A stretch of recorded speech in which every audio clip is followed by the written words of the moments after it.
Nome de destaque do Eroguro, Soihiro Maruo é considerado uma das vozes mais influentes dos mangás de horror. O Eroguro Nonsenso, movimento artístico e literário contracultural japonês, tem origem em meados dos anos 30 e explora a corrupção sexual, a decadência e a violência para investigar os limites da experiência humana.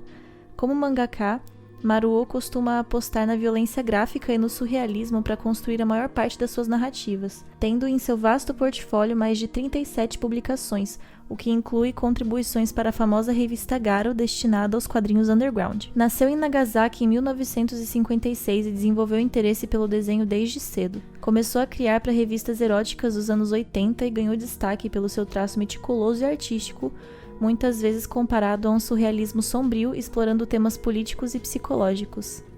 Olá, meu nome é Gabi Tosati e eu tô aqui para pintar fora dos contornos. Essa é a folha em branco que pretendo preencher tagarelando sobre meus interesses e obsessões no momento, como me conecto com tudo isso e como a inspiração atravessa minha vida e escorre para além da margem. Aqui é o espaço onde eu pretendo transformar pensamentos em traços, traços em reflexões e monólogos em conversas. Para contribuir com essa última parte, por favor, deixe seu comentário me contando como você se relacionou com o que eu vou criar aqui nesse episódio. O ponto é manter a inspiração numa reação em cadeia, então por favor me inspire também. Sejam muito bem-vindos a mais um episódio do Contra Contornos, inclusive já estarei trazendo muito cedo na trajetória desse programa um assunto muito emblemático, minimamente polêmico, que é Soihiro Maruo, esse autor, suas obras, o que passa por ele, né, que muitas vezes é difícil ou intragável para muitas pessoas, não para mim. Sou muito fã do trabalho dele já faz muito tempo. Eu conheci o Soihiro Maruo já faz muitos anos, inclusive lendo o Vampiro que Ri em scans da internet. Eu não lembro exatamente como foi que eu fiquei sabendo da existência dele, assim, mas fato é que eu fiquei bem obcecada por tudo que ele produziu, assim, por um bom período da minha vida, lá pra 2016, 17, e já fazia muito tempo, inclusive, que eu não consumia mais nada dele. Eu já tinha lido, né, alguns dos seus mangás, e aí passou o tempo, eu fui consumindo outras coisas. O Soihiro sempre esteve ali no hall dos meus autores favoritinhos, mas dei uma pausa nas minhas explorações dentro dos seus trabalhos, e depois de um tempo eu voltei a ter essa obsessão e essa vontade de pesquisar sobre ele de novo e voltar a reler, né, entrar em contato de novo com muitas das suas obras, depois de entrar em contato com O Estranho Conto da Ilha Panorama, que inclusive, assim como eu mandei um abraço no primeiro episódio, também acho que eu preciso mandar um abraço nesse pro querido do Kaique, que me emprestou o mangá dele pra eu ler, e que inclusive me falou da existência desse mangá, porque eu não sei em que mundo eu tava que eu não vi que a editora Pipoca em Nanquim lançou, né, essa versão brasileira dessa história do Soihiro Maruo e do Edogawa Arampo, né, que tem autoria do Edogawa Arampo, e foi o Kaique que comentou comigo, e depois de ver a minha empolgação com a existência disso, ele me emprestou a versão física do mangá, então muitíssimo obrigada, até porque isso foi muito responsável por esse meu vórtice de interesse que foi ressuscitado, né, pelo Soihiro Maruo aí depois de tanto tempo, e que me deu vontade de vir aqui falar sobre isso, né, porque, como todos sabem, esse programa aqui, ele é justamente essa lacuna em que eu posso falar sobre as coisas que eu tô muito interessada no momento, e definitivamente Soihiro Maruo é uma delas, apesar de ser só o segundo episódio oficial aqui do programa, já falando de coisas bem difíceis de engolir, né? Mas antes de entrar nessas partes mais difíceis mesmo, quero comentar como eu, logo de cara, já me identifiquei muito com o Soihiro como autor e mangaka, no sentido da maneira como ele trabalha, né? Ele é um autor muito solitário, ele não gosta que as pessoas interfiram tanto assim nas criações dele, então eu já acho esse detalhe muito legal, ele ter comentado que ele acabou indo pra área dos mangás mesmo, porque é uma área em que ele pode trabalhar sozinho.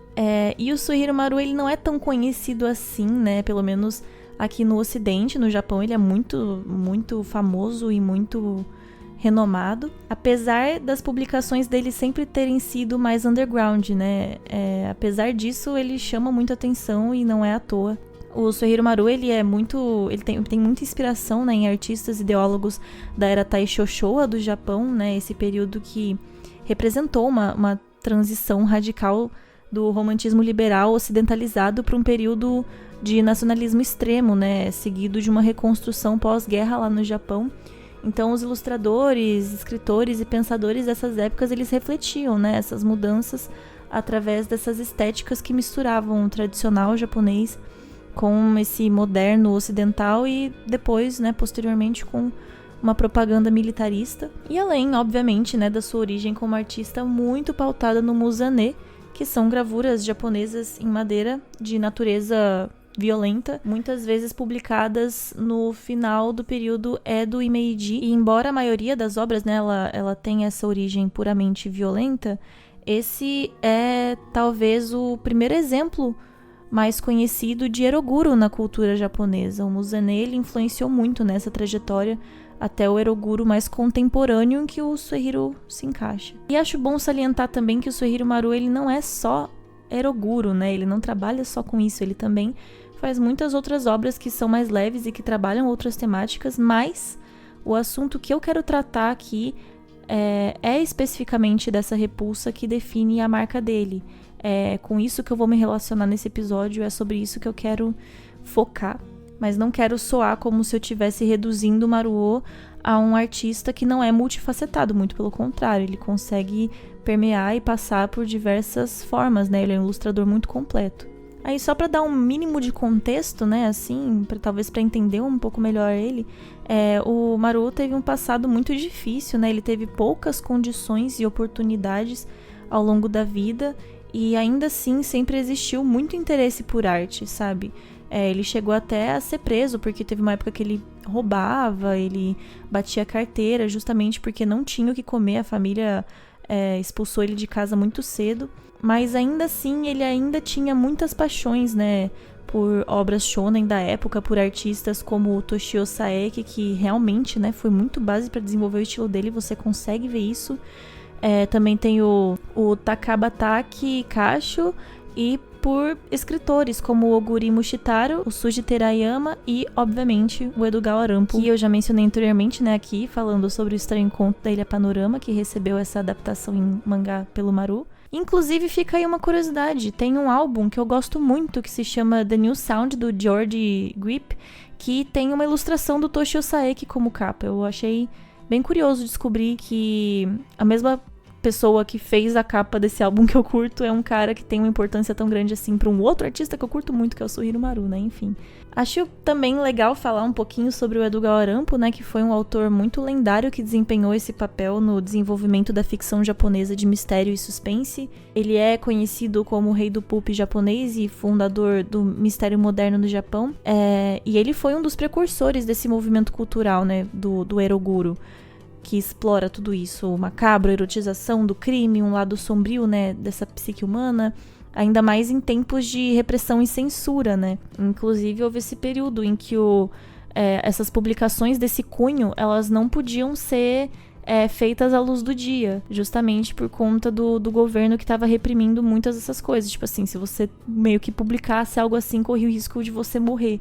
Então, esse foi um estilo, né, uma expressão artística que, apesar dessa repressão, ainda existiu, ainda tinha o seu lugar no mundo e continuou tendo, mesmo que não à luz do sol. Mas enfim, esse autor, ele foi uma inspiração bem fundamental para a grande maioria dos autores de horror e terror desde então, incluindo o Suehiro Maru. Já que a gente tá falando sobre essa linha de inspiração, né, citando algumas dessas coisas que eu encontrei nessa minha pesquisa de vórtice de interesse pelo Suehiro Maru, acho legal também citar como outra forma de expressão diferente, né, desse movimento, tem o Teatro Grand Guignol, que foi um teatro francês do século XIX, que o nome praticamente virou um estilo, né, muitas vezes as pessoas se referem a um estilo teatral usando esse nome, né, Grand Guignol.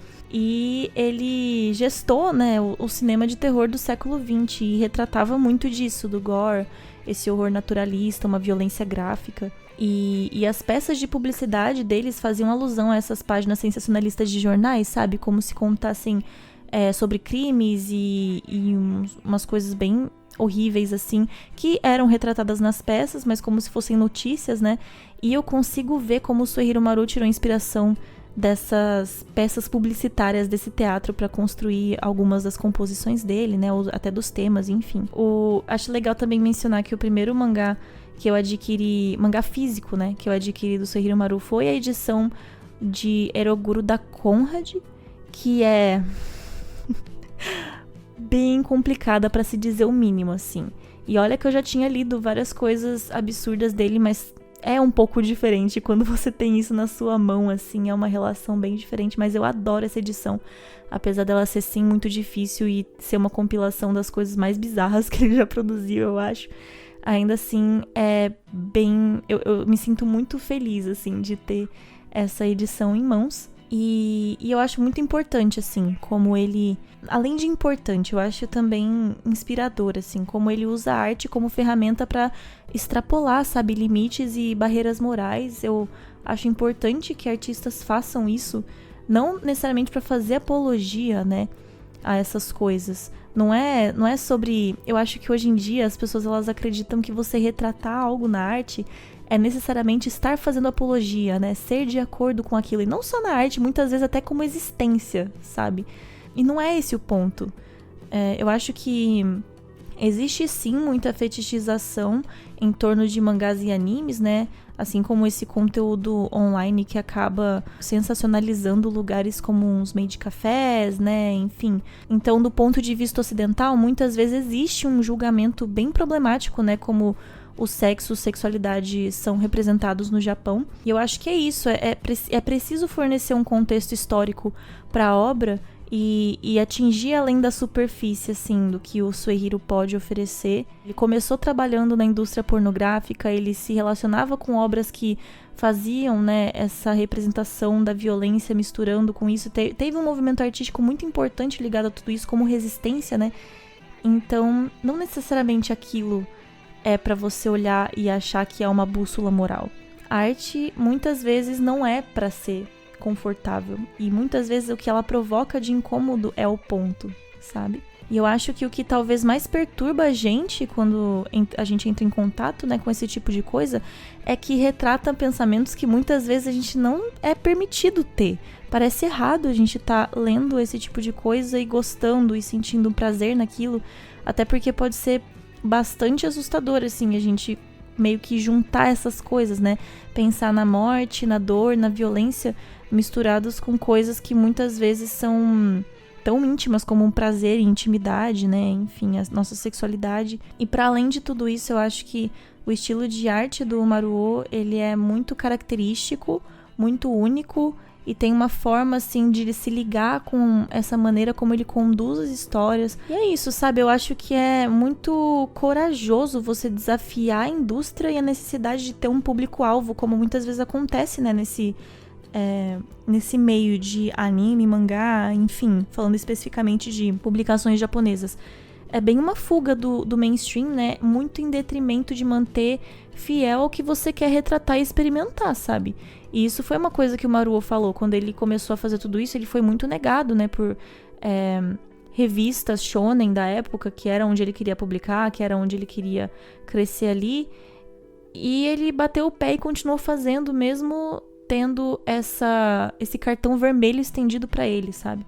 Então eu acho muito importante, assim, que os artistas se mantenham fiéis da forma como ele se manteve e encontrem os lugares ideais para que eles possam colocar essas ideias no mundo, sabe? Mas enfim, agora entrando um pouco mais num assunto mais específico, né? Diferente da pornografia ou até do horror, né? O Eroguro Nonsenso, ele foca muito em fantasias eróticas sombrias, né?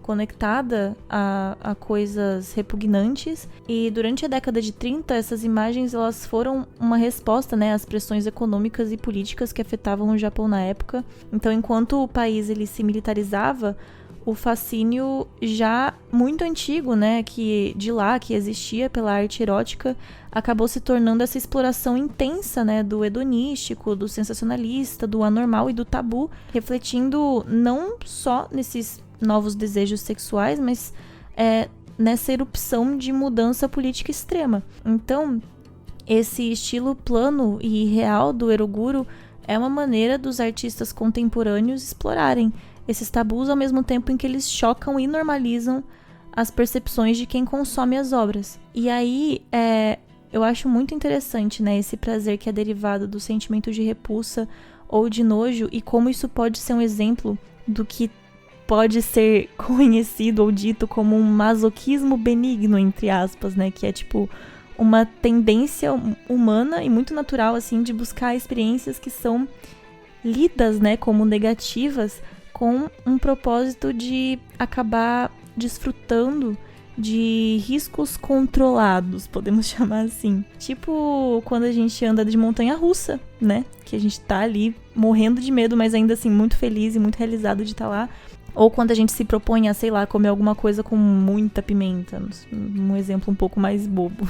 Então, a gente não é só predisposto a se sentir atraído por coisas repugnantes, mas também existe um mecanismo psicológico que permite que a gente seja capaz de apreciar essas coisas. Então, esse sentimento humano que protege a gente de perigos e ameaças também permite que a gente esteja disposto a experimentar um prazer quase perverso com essas mesmas coisas das quais a gente muitas vezes acredita precisar ser protegido, né? E por mais que eu seja mais adepta de Jung em muitos momentos, eu acho importante citar Freud aqui, já que a gente tá falando de algo que envolve tão fortemente o erótico, ainda mais ligado a, né, enfim, questões tão psicológicas como a repulsa e o medo. E até porque Freud que analisa o medo que a gente sente diante de situações que são aparentemente cotidianas, mas que, né, causam processos mentais profundos ligados à sexualidade especificamente. Então, na visão de Freud, o medo ele é desencadeado pela ameaça de castração, pelos desejos contidos, pelos processos primitivos de pensamento. Então, para ele, a realidade psíquica não seria só uma fonte de estranheza, mas também a principal causa dos elementos que trazem à tona os nossos temores, né? O fato é que, em linhas gerais, o mal-estar que a gente experimenta tem fonte nessas rachaduras que rompem a fortaleza da nossa razão, né? Quando o nosso entendimento do dia a dia e de nós mesmos muitas vezes acaba sendo confrontado por esse surgimento muito repentino de algo que é inquietante, que é estrangeiro, que não é familiar. Então, Freud, inclusive, discute, né, como uma obra ela pode, por meio do estreitamento dos limites, né, entre a realidade e o imaginário, provocar sensações associadas ao medo. Essas sensações que ele, inclusive, vincula também a esse termo de angústia, né? Então, o conto imaginário, a obra, né, enfim, o fictício, ele produz uma ficção que vai para além do seu próprio registro, né? Que ele extrapola convenções ao apresentar uma ótica de um personagem não como puro delírio, mas como uma realidade possível, né? Então, o medo é essa forma que a gente encontra para ensaiar o que fazer diante de situações angustiantes reais. Então, por meio do imaginário, a gente treina reações para saber o que fazer na vida prática, né? Que é uma coisa que, inclusive, é muito dita quando a gente fala sobre pessoas que, assim como eu, gostam de consumir true crime, né? Que gostam de estar em contato com coisas que aconteceram no real, mas que parecem muito irreais. E aí parece que a gente tá em contato com isso, de alguma forma, vai prevenir isso de acontecer com a gente. Obviamente que não é verdade isso, né? Mas existe essa sensação, né? Quase como se fosse possível uma proteção, ao mesmo tempo que existe um fascínio. E isso também em relação ao eu, né? Então, para Freud, quando a gente se depara com um monstro escondido, estranho que existe na gente, a gente pode lidar com a nossa agressividade, com a nossa sexualidade. A gente se familiariza com esse outro obscuro de nós mesmos. Então, enfim, a psicanálise ela demonstra que todos nós, em algum momento, somos nossos próprios estrangeiros e que a ficção, ao colocar a gente diante dessas fraturas, né, do que é conhecido lá fora, ainda mais do grotesco unido ao erótico, que é o ponto que a gente está falando aqui, lembra de nós, dessa nossa própria condição aqui dentro, sabe? Que muitas vezes é solitária, é desconcertante e é angustiante. E aí a origem do fascínio que me habita e habita a muitas pessoas, né? Quando a gente entra em contato com qualquer criação de horror ou do repugnante, e aqui mais especificamente criações do Maru, né?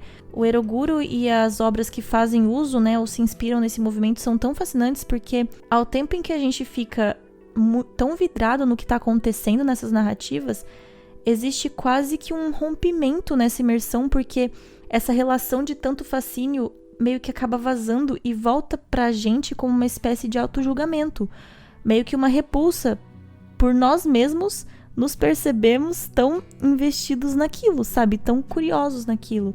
E é um movimento artístico que depende intrinsecamente, assim mesmo, do leitor, do consumidor para existir, dessa relação que se cria, né, entre a nossa parte mais profunda e a obra. Então, é esse o ponto central, né? E, de fato, a gente é enfrentado com esse estranhamento por essa dicotomia maluca entre repulsa e atração. É quase como se fosse uma força magnética invisível mesmo, que age nos campos que cercam um imã, né? Tipo, esses polos que se atraem e se repelem nessa mesma proporção. E eu mesma já sou muito interessada por histórias de horror, né? Inclusive de true crime, como eu já falei. Por mais que isso nasça e exista junto de uma espécie de tristeza profunda e até autojulgamento, né? Tanto pelo que aconteceu de fato, quando a gente tá falando de histórias reais, quanto por me notar como alguém que se vê tão interessada nisso, tão atraída pelo sofrimento alheio. Não exatamente porque isso me traz prazer, obviamente, mas porque existe uma curiosidade muito grande ligada a essa capacidade de um ser humano ir tão longe assim nas próprias atitudes, né, nos crimes, enfim. E essa conexão que a gente cria com o repulsivo, com o estranho, o imoral, é muito interessante. Ainda mais quando isso acaba sendo levado para o âmbito da arte, né? Porque é um tipo de expressão que revela algo sobre a gente, coloca uma lupa nos lugares mais profundos que são muito difíceis da gente conseguir acessar. Eu acho que isso tem a ver com o fato da gente ser naturalmente subversivo, mas não sermos ensinados ou não existirem formas acessíveis, talvez, de dar vazão a isso, sabe? A gente muitas vezes olha pra isso com o véu da culpa sobrepondo qualquer vontade de seguir explorando ou ir mais a fundo, né, dessas zonas abissais. É desconfortável fazer isso, no final das contas. Então, presenciar fisicamente na arte casos extremos dessa expressão é quase como assistir um sonho, né? Tipo, como se coisas que existem no nosso subconsciente de repente tomassem uma forma. E por isso que é tão incrível pra mim olhar para as ilustrações do Soichiro Maru e a sensação que eu tenho de estar assistindo um sonho, sabe? Eu acho que existe uma grande coragem em ser a pessoa que vai traduzir tão cruamente pensamentos, fantasias ou, enfim, reflexões que a gente tem sobre violência, morte, sei lá, uma relação que a gente tem com o nojo, com a raiva. Em mim, pessoalmente, existe essa resistência muito grande de dar vazão para as coisas feias. Eu acho que eu não tenho tanta dificuldade em reconhecer essas coisas em mim, porque eu sempre penso demais e eu tô me autoanalisando o tempo todo, mas é difícil conseguir colocar isso pra fora, mesmo que essas coisas não sejam nem um pouco próximas aos elementos trabalhados no Eroguro do Soichiro Maru, óbvio. Eu acho que eu não consigo nem arranhar a superfície desse tipo de coisa, sabe? Tipo assim, são possibilidades trabalhadas ali que nunca nem passaram pela minha cabeça ou sequer, sei lá, eram consideradas possíveis. Então talvez não faça sentido falando desse jeito, mas eu juro que eu vou construir isso melhor depois. Mas o fato é que eu já percebi que eu tô sempre mergulhada numa vontade muito grande de estar provando algo, de estar sendo vista por lentes melhoradas ou idealistas de quem eu sou, né?